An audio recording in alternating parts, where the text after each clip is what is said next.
the biggest mistake podcasters are making is Richard Middleton and his team from Longwave Digital work with some of the biggest podcasts in the world with over 18 million subscribers, such as the Daria CEO, Lewis House, Ali Abdaal, and many more. ultimately it's all about the content, right? So content. If the content's not there, it doesn't matter. The podcast is the raw material for a social media strategy. Don't focus on the numbers of the podcast, because podcasting is really, really hard to get off the ground.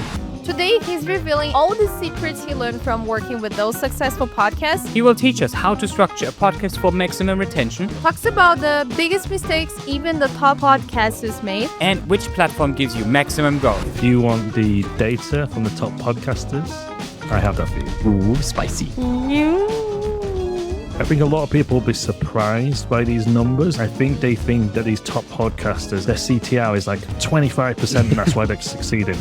And it's not the case. I've looked at, I think, 5 podcasters all over 100,000 subscribers, some over 5 million. The average was about, wow. There's people who say like consistency is not the answer. And I'll say yes, but. Yeah, exactly. Consistency is not the answer if it's consistently trash. However, So, as experts, we understand that intros, they can make or break a video, right? And you have been working with some of the biggest podcasts, and we'd like to know what's the secret sauce to hook people, viewers in from the start till the end of an episode. okay, so straight in. Okay, so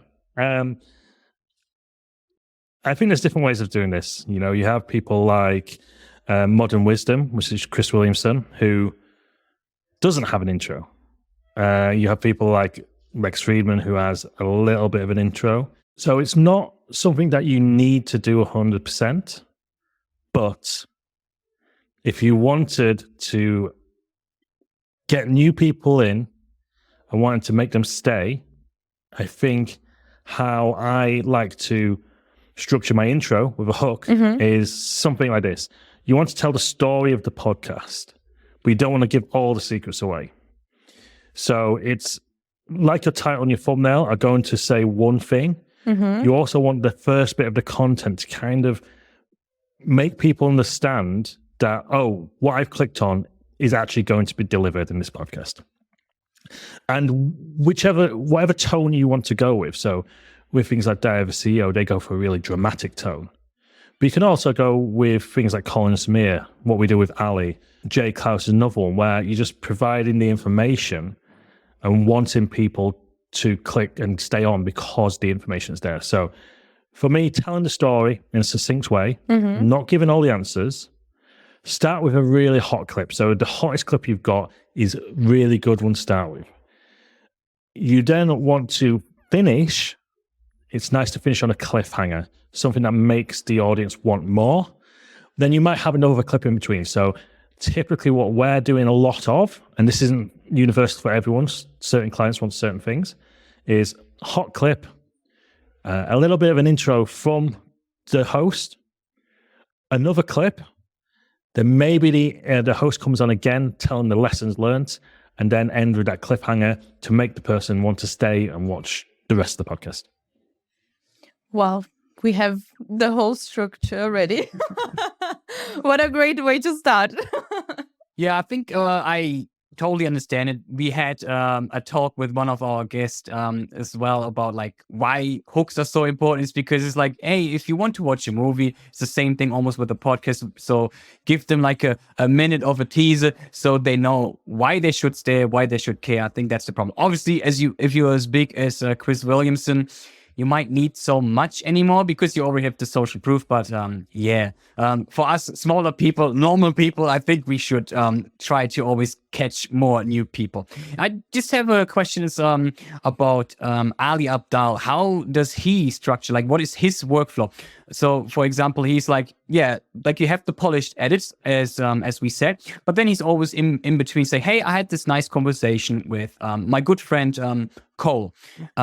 So is he coming up with this structure before, like with a pre-production, or is it always coming just like after the talk, or is it like something you maybe give him as well? It's like, hey, would be cool if you say this sentence. That would really interest me. For Ali, it's very much at the last minute when we've kind of done a lot of the work and we're like, okay, we need this. So it definitely used to be a bit more structured with Ali when we first started with him. He's now, Ali ebbs and flows into like when he wants to be making content. So currently we're doing less on the podcast than we used to do. But typically what it used to be is he has a team as well. So often they would review the content and give us the timestamps. Mm-hmm. Now, much more, we're the one picking those timestamps as well. So we're finding those juicy bits. If we need something for Ali, we could tell him. If it's not us doing it, it's his team doing it. What clips we've picked or the key talking points from the episode. So Ali can literally come on, press his camera, and record it. For instance, we're just doing one that goes live tomorrow, which is a bit of a special one. Spicy. It's going to be about top tips for business, top lessons from business podcasters. And for that, we wanted to do a little bit of an intro because we actually wanted to explain why this is different. But Ali wasn't available to record it. So we've managed to find his regular intro, which he has some type of canned style intro anyway. So what we've managed to do for this one is take that, use AI. So using 11 Labs that has a clone of his voice, and actually make the intro ourselves, then cover the video with B-roll. So there's ways to do it. His team does it, we do it, or we get AI to do it. Interesting. Yeah, very interesting, especially with AI. Like if he's so busy, we actually try to use 11 Labs for our stuff because of our Portuguese/Brazilian channel. It unfortunately didn't work out so well with guests. The first time we tried it, the voices was nailed perfectly. But unfortunately, after the second try, when we put the full interview in there, suddenly the voices were very inconsistent. Yeah, unfortunately. So not just to live it in theory, we would like to see this maybe in practice on how like to improve maybe some certain intros. And we prepared our intro. If you could roast our intro as you, the expert on this field, after work with such great podcast. Wow, look, so-and-so has 20,000 followers. But then you go to the first video, you go to the first post, you start looking around and you're like, something's not adding up about this. This is Jacob Nelson. He was a YouTube coach for VidIQ and is a creator himself with almost 200,000 subscribers on his Shorts channel. He reached more than 100 million views on his channel, with several shorts hitting over 10 million views. But despite this massive success, he noticed something wasn't adding up. Today, he's revealing why focusing on shorts won't grow your podcast despite massive views. They're two separate audiences, right? And they're usually two different behaviors. You get 10,000 subscribers of shorts, your long form views are still nothing. Why you have to focus on long-form content instead if you want to build true authority and a loyal audience. I'm so happy you brought this up. In terms of establishing your initial audience, in terms of making money, in terms of getting leads, in terms of growing your business, shorts is not going to do the trick. And we will cover the right strategy you should be using to grow your podcast channel the right way. Building a YouTube first podcast. I think that's something you guys are doing really well. Like even before we started recording, you were talking about, hey, here's what the title thumbnail is going to look like. Here's what the hook is going to look like. Nay, if you had a podcast and were focusing only on the crucial 20%, would shorts make the cut for maximum growth? No, definitely not. It's great. I think you delivered the key points. You were talking a really high level about what you're going to go and break down in the episode without giving too much of it away. Mm-hmm. And you told us why we should care about him. You told us who he was straight at the start, what he does. I think you did a really good job. Oh, thank you so much. Thank you so much. I can also see where you're going with this. So this is a very much a J. Klaus style of intro, especially with the type of text on the screen. I would maybe add a little bit more on-screen text with the captions of what he's saying. Got it. This used to be a lot more important, and I guess to a point now you can do it. So when you hover over thumbnails in YouTube and they autoplay, to have that text in the screen in the middle so people can read it before clicking on it. Now YouTube is doing the captions anyway, really small at the bottom. it's not a huge deal breaker, but yeah, maybe just some captions of what he's saying. But then there's certain points where like title came up, like what he's talking about, these key points came up. So I think you did a really good job. To succeed truly on YouTube, we need to nail down some certain metrics. For example, the CTR from the title and thumbnail. So how many people are clicking? Because we know if no one clicks, no one watches. Doesn't matter how good the stuff is. Obviously, if I have Ali Abdaal's face, can help. Then second of all, which is very important, are the retentions, like for the hook retention and the overall retention, how many people are staying. Do you know what's like a good... good metrics for these top podcasters, so we know like where to shoot for? If you want the data from the top podcasters, I have that for you. Ooh, spicy. I think a lot of people will be surprised by these numbers. I think they think that these top podcasters are doing, their CTR is like 25% and that's why they're succeeding, and it's not the case. On average, the CTR of the podcasts, I've looked at, I think 5 podcasters all over 100,000 subscribers, some over 5 million. The average was about 4% CTR. Wow. Yeah, especially I remember watching one video of Colleen Samir. They obviously picked one of their best videos, but they're saying like, we had a 15% click-through rate. I don't know if it's maybe because it's a little bit more on the entertaining side when they talk about like people like Mr. Beast, Eric, and whatever. But obviously it's like, wow. And especially we know that these people are getting millions of impressions. Sure, and I mean, there'll be outliers in here as well. So I'm actually in an account now, and I'm looking for you. So over the last 365 days on a huge podcast, so the last 365 days with over 300 million views in the last year. Those are numbers. Their highest click-through rate is 6.9%. Wow. 6.9. This is something I'm very surprised about. Yeah. And now the impressions on that are 44 million. 44 million. They're getting a lot more traffic there. So the CTR can be perceived as being that low because then the traffic is going there, right? Yeah. So I'll have another look for you in another account for you. So 8.5. So 8.5% CTR. It's good. For another top YouTuber with over 500,000 subscribers. So on an 8.5%, the impressions are 131,000.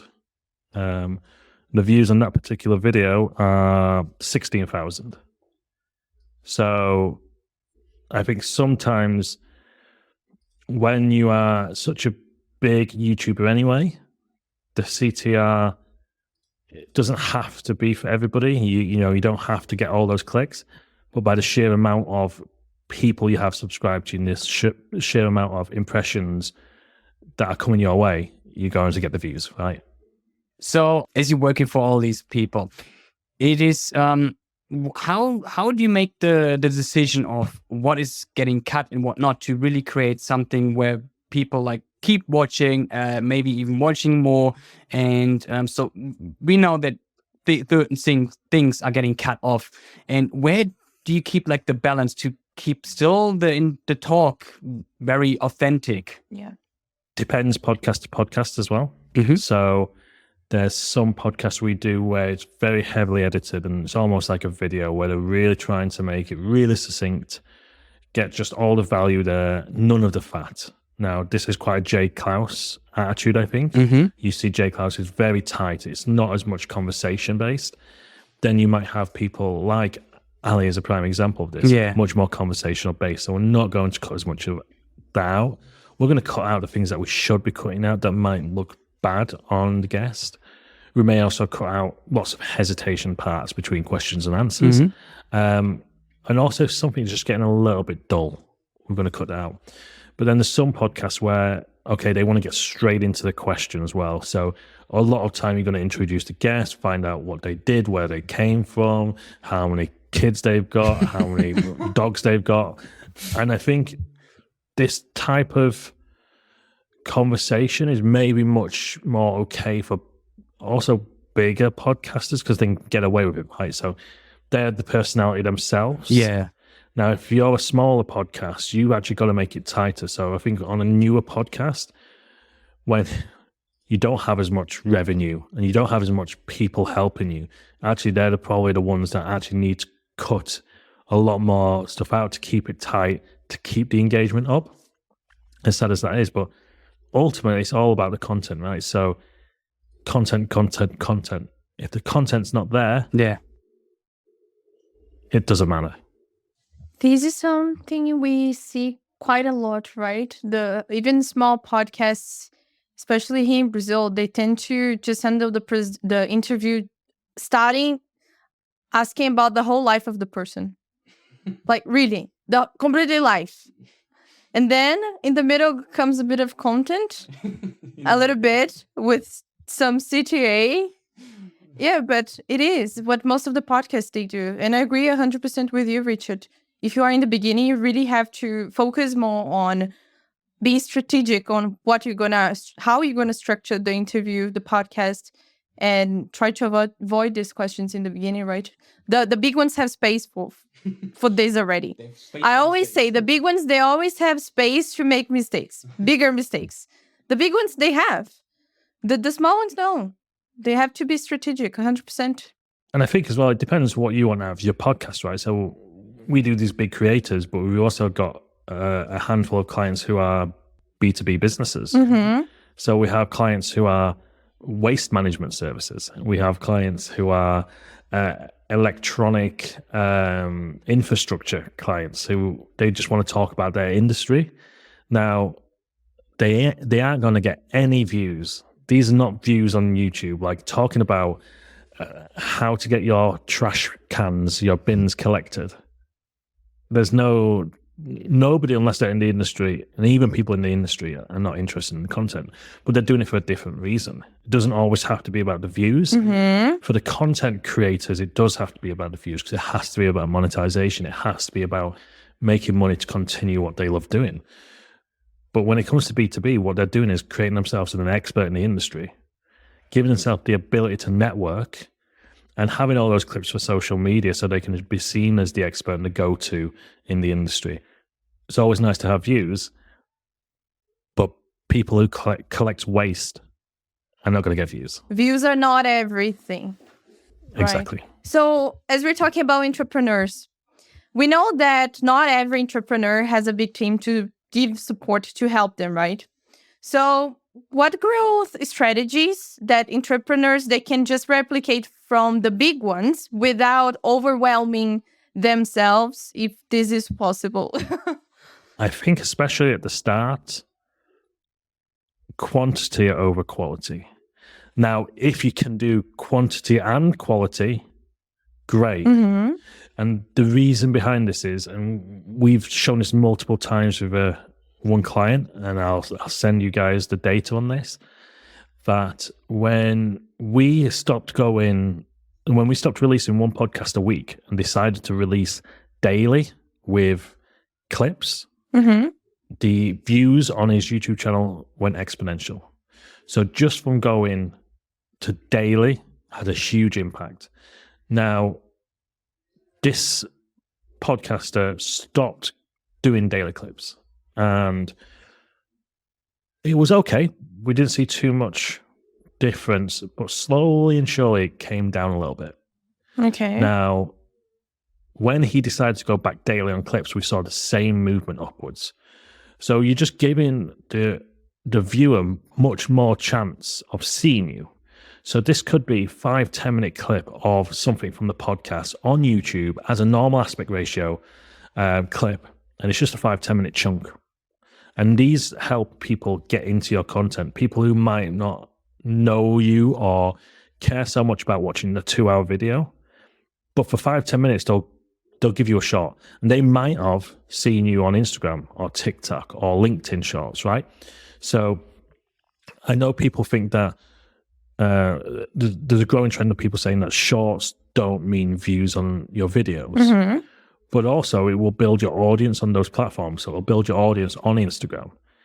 Then they will know who you are. So if I'm sat there and I'm scrolling and I'm seeing the same video and it might have Joe Rogan interviewing this guy and this other guy has a podcast on them, I watch a couple of their shorts and I really like this guy's content. Then when I'm on YouTube, I'm going to get it fed to me. I'm going to see, oh, that's that guy who I saw on Instagram that I really liked his shorts. I'm not going to, 2 hours is too much. He hasn't won me over enough to do 2 hours. Oh, there's a 5-minute clip here. So that's the gateway. So I think short form content is a gateway to mid form content, then mid form content to long form content. And I think repurposing is the biggest way for entrepreneurs to build their brand and build their audience. And if you see podcasting, especially when you start out, the podcast is the raw material for social media strategy. Don't focus on the numbers of the podcast, because podcasting is really, really hard to get off the ground. But you could grow your TikTok and you could grow your Instagram much quicker. And that will then eventually build you an audience there that will convert at the other side. Not a direct traffic. There's not a direct traffic connection between the two. But if I said to you, hey, do you want to have 200,000 subscribers on Instagram? You would take that. And that's all because you use the podcasting as the raw material for a social media strategy. So I would like to make it a little bit spicy. So because if people go on our channel and our profiles, they see sometimes we are a little bit pushy regarding shorts or like short form content. I agree. It's like we see our content podcasting is like it's like the engine of the whole thing, and we purpose our content. What I mean is, for example, I summarize all of my content with AI, all of it, like podcasting and all of our solo videos. And from this, I always pull like, okay, I talk about this, so I can have no idea for this lesson on, let's say, LinkedIn, so I can talk about this part and this part. But we also like when it comes just putting out, like, let's say, just shorts. I don't know about clips, but just about shorts. I see for shorts is so much harder to work, especially for podcasts, because what matters for shorts is like the first three, like first of all, the first frame. What people don't know, it's like the view was swiped away. So you need to have this first frame. And second of all, you have just 3 seconds to hook the people in. You can see this on most of the retention graphs. Like it's like very stable for the first 3 seconds, and then you see the dip. If your video wasn't performing well, obviously, if it was performing well, you might have like a very straight line, but most of the case is not so. And so it's for podcasting, it's very, very difficult because like you don't have a hook there. Like you built the intro, like we built the intro for the podcast, but not for this one spicy moment of this. And we just had a prospect. We checked his analytics. He has been doing shorts as well. I think they've been doing over 3 years, I think, now podcasting with shorts. And we can see the last 3 months, related shorts are making only 0.8% from his total views. So that's why I'm a little bit like, is it really worth it in the beginning? I mean, if you're talking about Dyer of the CEO, like 1% is like 100,000 of views. But I mean, for like the people who are still like below 10,000, I feel a little bit like, is it really worth it? Yeah, and also we have to remember they don't have the same resources as the big ones, right? So they have to choose, okay, I'm going to focus on this, I'm going to focus on that, because I don't have enough resources to do the same things as the big ones are doing. Of course, as David said, shorts, the diversity doing shorts, do it. You're going to have success. No questions. But the small ones, you know, the ones that starting, I feel like, as I mentioned, they don't have a big team to support them. So maybe like pushing the shorts for these people, it's going to overwhelm them even more because it's more material to produce. I think it's essential. You think? I've seen views on Instagram because you're building up your Instagram, right? You're not necessarily thinking it's going to be direct traffic. You're building up the personal brand. It's just a way of doing it. No one, if you haven't got the short form content, no one's going to give you 2 hours of their time if they don't know who the hell you are. Yeah. Simple. And interesting, your very good point about the hook, pulling stuff from a podcast. There's no hook unless you rearrange it so you bring the hook to the front, which we do. Interesting to say that. So with Lewis Howes, we create short form content for him, and we also create the intro as a vertical piece of content for the social media. Mm-hmm. That well edited, hook laden, cliffhanger, dense, just the best bits of the podcast, really nice animation on text, that performs worse than the other clips. And I think it's because people are not necessarily wanting to. It's because it's 3 or 4 clips, right, made into a short.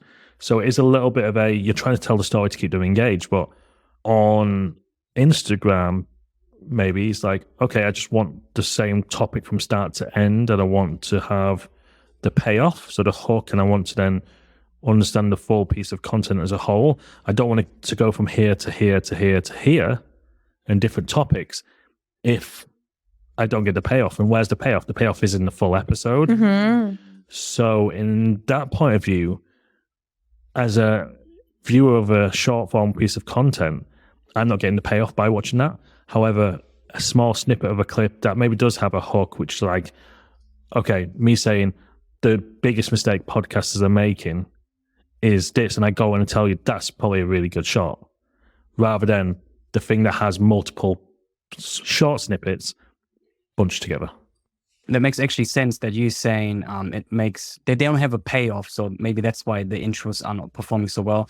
For us to keep the resources a little bit lower, we actually would just, like for LinkedIn, for example, we would just post the intro, and but the rest is like we do our text form and things like that.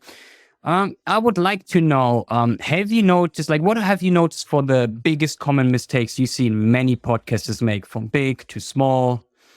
Anything what people have to avoid? Definitely avoid this. So I think biggest mistake is their content is just not very good. They don't package it very well. Is another one. Their titles, their thumbnails, you're competing with people who understand how YouTube work, right? So you got to understand the content has to be good, the packaging has to be good, and you got to understand that it's not going to be an overnight success. And some podcast episodes are going to go viral. It's going to tip your upper limit. And all that does is, you're going to have 1 or 2 videos that just lift your baseline. Yeah. So the big videos bring your baseline up. So it's all about just sticking with it, keeping going. As much content as possible. There's people who say consistency is not the answer. And I'll say yes, but. Yeah, exactly. Consistency is not the answer if it's consistent with trash. However, if you keep the quantity up, like we said with that podcast that we were doing short mid-form clips for, we just increased the quantity. We didn't do anything else.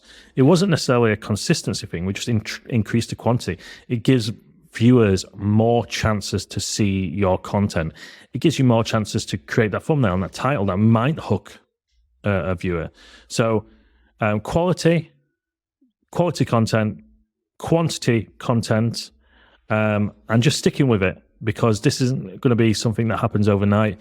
This is going to be something that you've got to enjoy, and that you have to watch your podcast over, see where you're going wrong, and do those 1% improvements, and slowly climb up that ladder to more views, more whatever you want. It's not going to be an overnight success. Yeah, 100% agree. I think Mr. Beast always saying that he's saying first do 50 videos, and then you don't need to ask me before for an advice. And I believe podcasting is the same. And as you're saying, it's not really good quality or good content. And the thing is, I think also because people just believe, hey, for podcasting, I just sit down, have a talk, and upload it on YouTube, and the holy Instagram algorithm, the YouTube algorithm, he's gonna reward me because I put so much time and money because I booked the studio and it looks nice. And yeah, I think you hit the problem right on this head. It's dieting, right? You know, it's weight loss. It's what's the wonder drug? How do I lose 50 pounds in 2 weeks? It's like, or just make those right decisions over a longer period of time and it will pay off. You know, it's podcasting is weight loss. And there are things you can do to improve your chances. Yeah.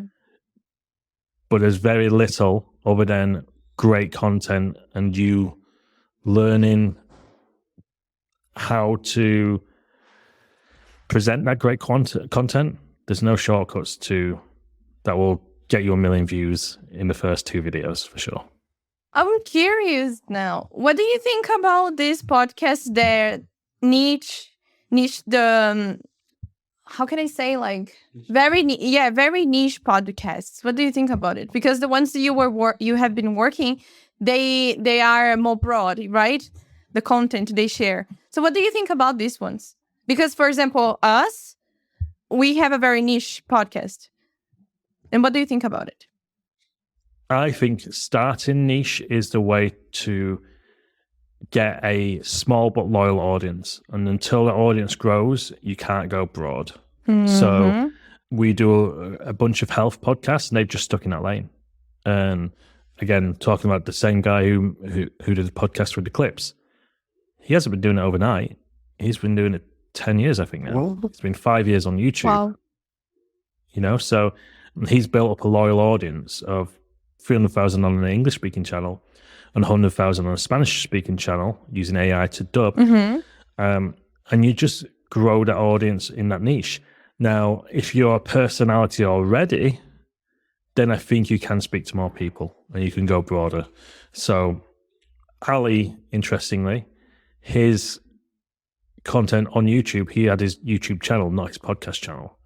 Now, what we see with Ali's channel is actually he has a lot more subscribers, but another channel with half the subscribers he has could make more views than Ali does. And the reason that is because Ali's first part of his audience didn't come from the podcast. They came as transition from his YouTube channel. Oh, yes. So they weren't podcast watchers. They weren't 1 hour, 2 hour content consumers. They were 10, 15, 20-minute content consumers. So he had a lot of people who came over because of his personality to the podcast channel, but they don't necessarily watch his content. So he has a lot of dead subscribers there, which affects his views to subscriber ratio. But Ali is a very broad podcaster in that way. That's because he didn't start his channel having to have a niche.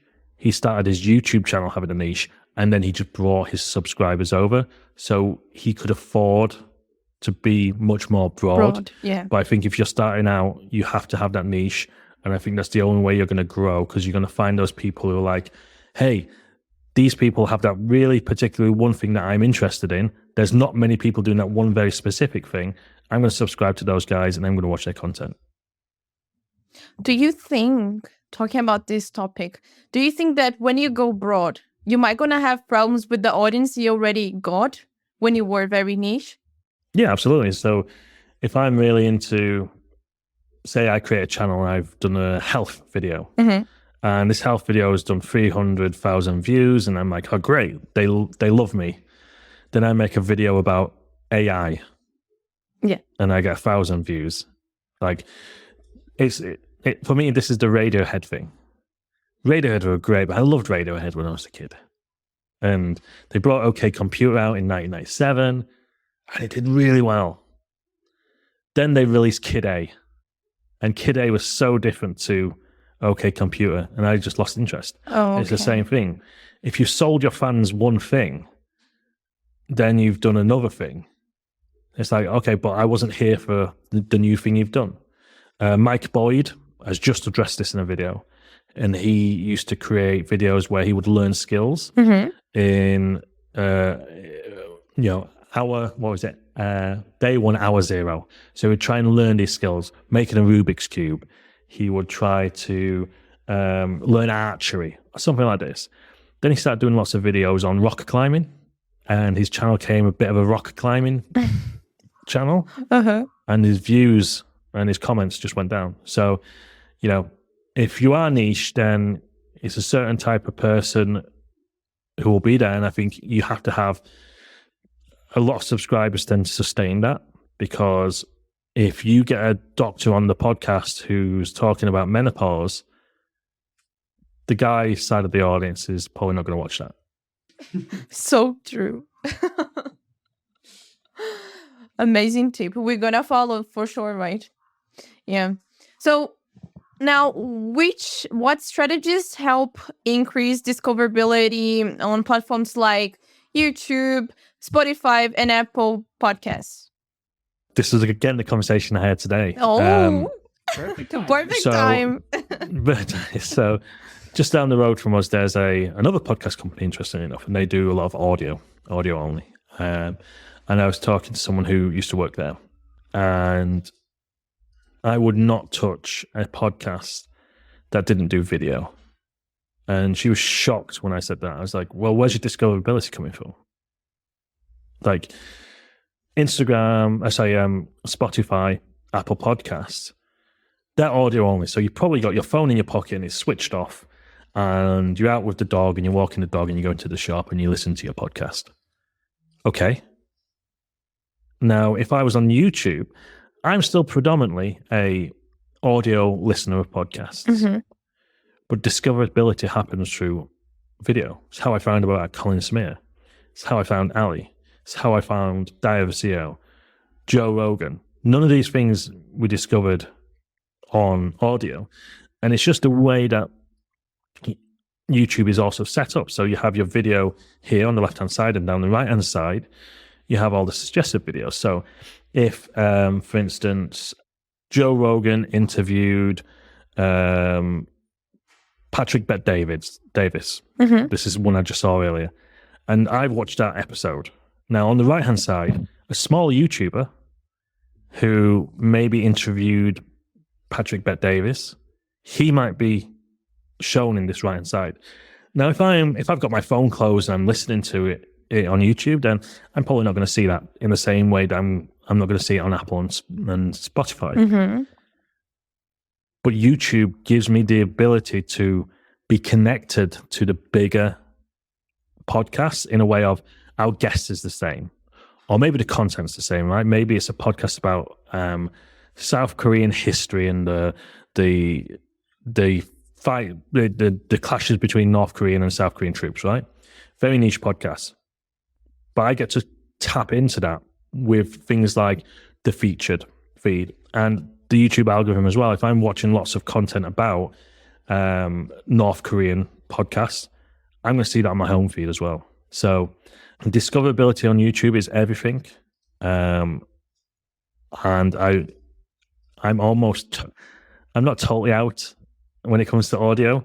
I see audio as important and we should be publishing content there. But I also think that I wouldn't be putting all my time and effort into creating something for audio. I would create it for video and repurpose for audio. Let's put a little bit more oil on the fire. So YouTube, Spotify just recently said they're pushing for videos now on Spotify. So where do you think this small fight between Spotify and YouTube is going to end? It's interesting because Spotify have been in the video world quite a while actually now. What was maybe 3-4 years ago, the Joe Rogan 165 million or whatever it was happened. Spotify now seem to be trying to get smaller creators on board.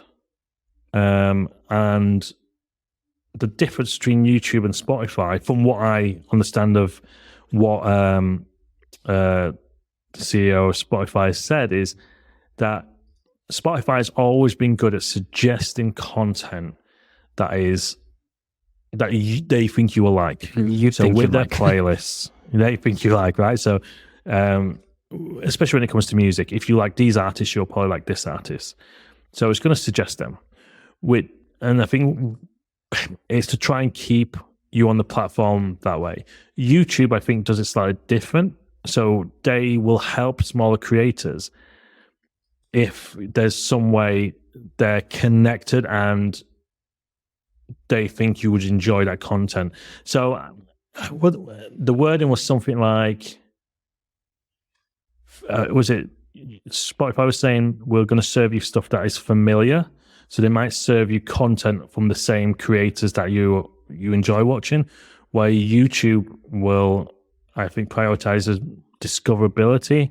I can't remember exactly the wording, but it seemed like that it would be for newer creators. YouTube algorithm would still play into newer creators than Spotify would. However, again, put video on Spotify.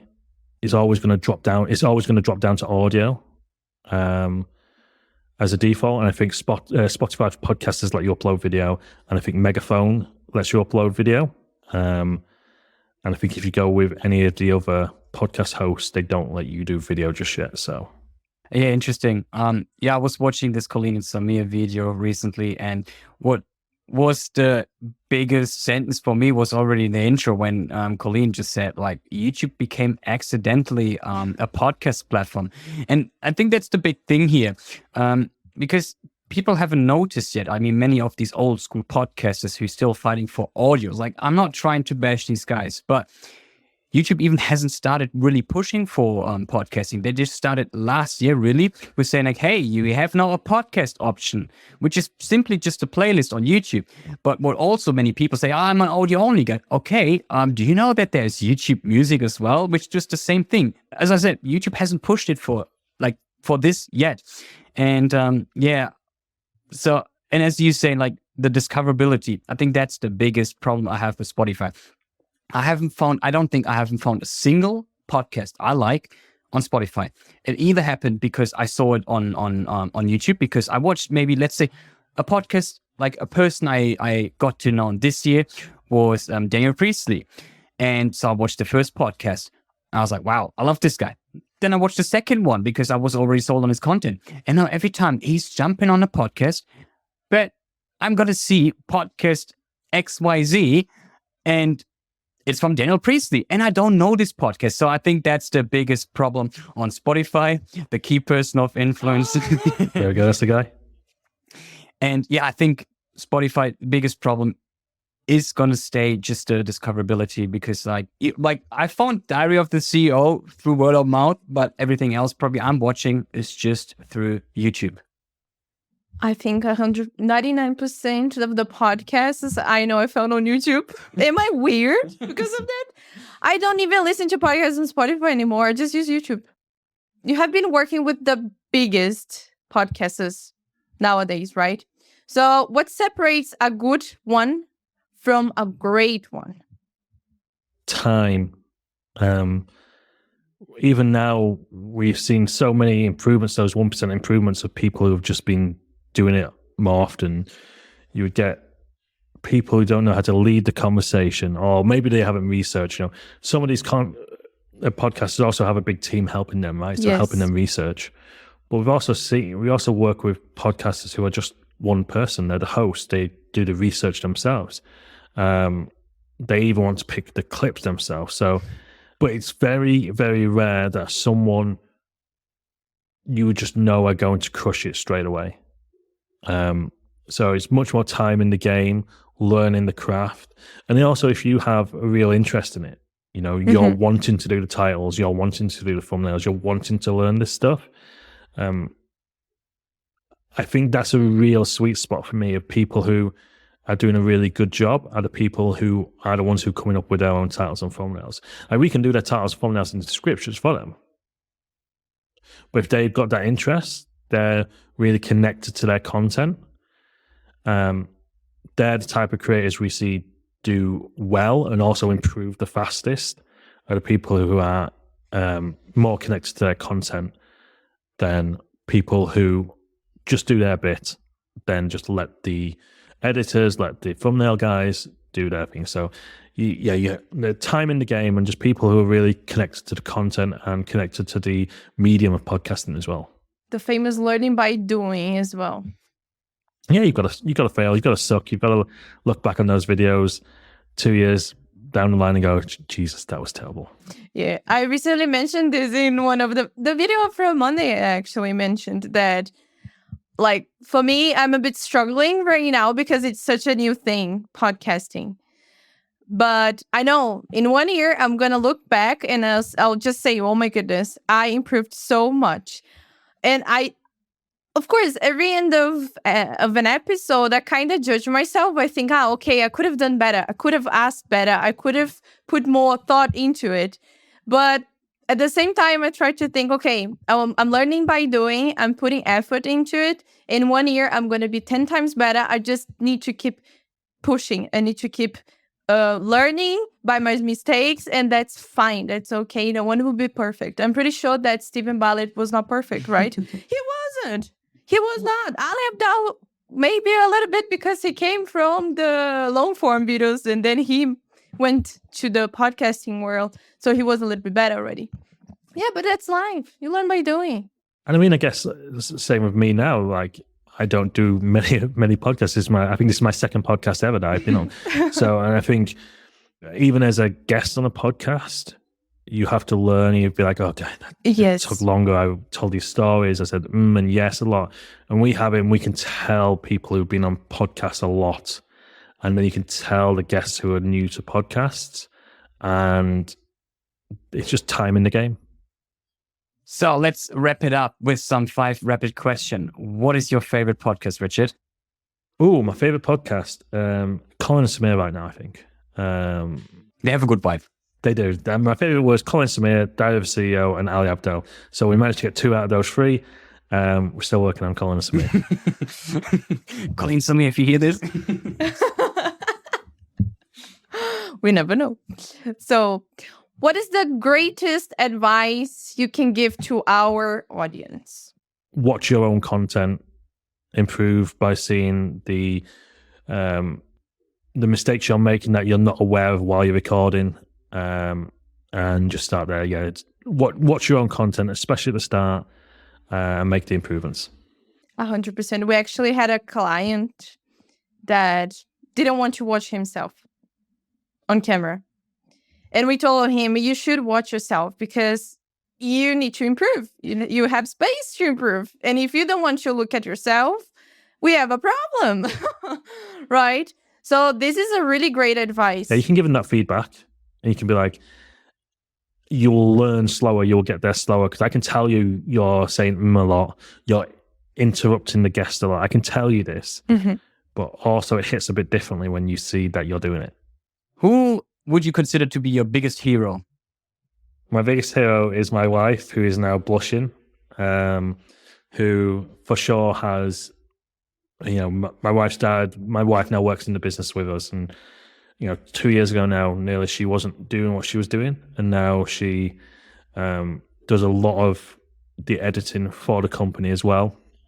And the fact that she kind of took that on board and did that for us as a partnership was great, because without her, the business wouldn't be where it is now. Full stop. Give her a hug afterwards. I'm pretty sure she's very happy. Okay. And what are you looking for the future? We want to just create the best podcasts. And if that, for us, it's like, we don't need to work with the best people. If we believe in the people and we really enjoy the content that they're creating, we're in a really fortunate position now where, we've managed to work with some really good names. And so for us, it's like, okay, we don't need to keep collecting podcasts or, clients like that. But we want to work with people we really enjoy working with. Because I think sometimes, especially with what we do, a podcast is getting released every week, where it can get a little bit of a grind. And we love what we do, but no matter what you do, it becomes work, right? So being able to work with people we really want to work with and create like the best podcast we can for those people. Awesome. And what is your favorite book? Oh, my favorite book. I really enjoyed. The E-Myth Revisited. Really weirdly.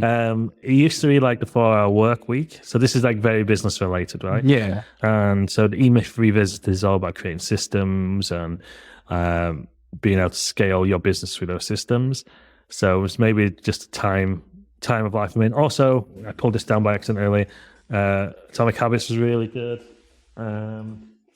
Deep Work, Cal Newport. I'm really into non-fiction business books. Yeah, the opposite of my wife. My wife's really into like fiction and stuff like that. So it's I don't get to read enough. But yeah, when I am reading, it's always business podcasts, business books. Okay, where can people reach out to you or learn about Longwave Digital? Search Longwave Digital on Google. I have an Instagram, so we're out there somewhere on Instagram. Twitter, I don't use it too much, but I'm sure by searching Richard Longwave Digital, people find me. Awesome. LinkedIn too. We found you through LinkedIn. That's it. After learning the insights from the top podcasters like Ali Abdaal, Lewis House, or Jesse Chappers, you can now grow your podcast. But there's one piece missing to transform your podcast into a huge marketing vehicle for your business. Click on the next video because here you'll learn which strategies to use to convert more viewers into happy customers.